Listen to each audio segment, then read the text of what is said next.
नेपालबाट बाँदर ल्याएर ल्याइदिन्छु तँलाई। हेलो नमस्ते सबैजनालाई। के गर्दै हुन्छ? सन्चै हुनुहुन्छ? हुन त बिरामी भए पनि म औषध लिएर आउनु चाहिँ भ्याउँदिनँ होइन। भाइ कता हो? कहाँ हिँडेको?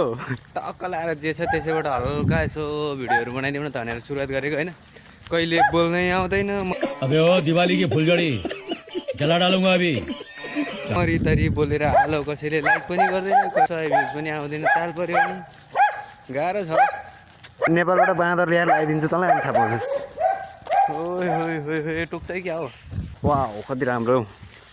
हेलो भाइ कता हो? कहाँ हिँडेको?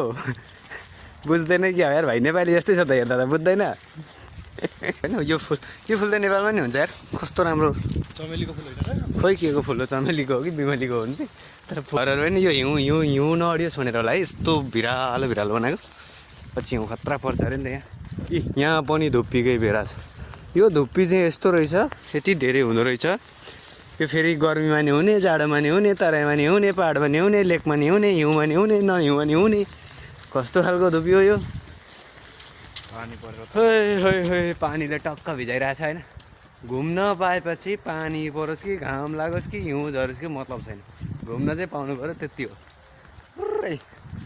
भोलिदेखि ज्वरो फुट्यो भने औषधि खान्छ पनि थाहा छैन। कहाँ जानु यार, पानी कहाँ लागेर बस्नु। अब गाडी आउँदैछ होइन। अब हामी यहाँ जेब्रा क्रसमा हिँडेपछि यो ठ्याक्कै रोकिन्छ क्या। ए उता गयो त यस्तो हुन्छ यहाँको। पैदल यात्रीलाई पहिलो प्राथमिकता दिन्छ कि।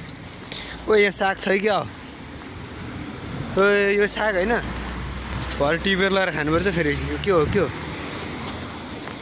बाटोतिर साग हुन्छ, टिपेर लाने खाने हो कि। किन्न गयो भने कम्ती महँगो पर्दैन, ठक्क बाटोमा टिप्ने खाने। अब यहाँ सफा हुन्छ पुरा होइन। अलिअलि कुकुरले मुतेको चाहिँ हुन्छ कि है। तर कुकुर पनि सब थुनेर राखेको हुन्छ, यस्तो घरभित्रतिर गएर मुत्छ र।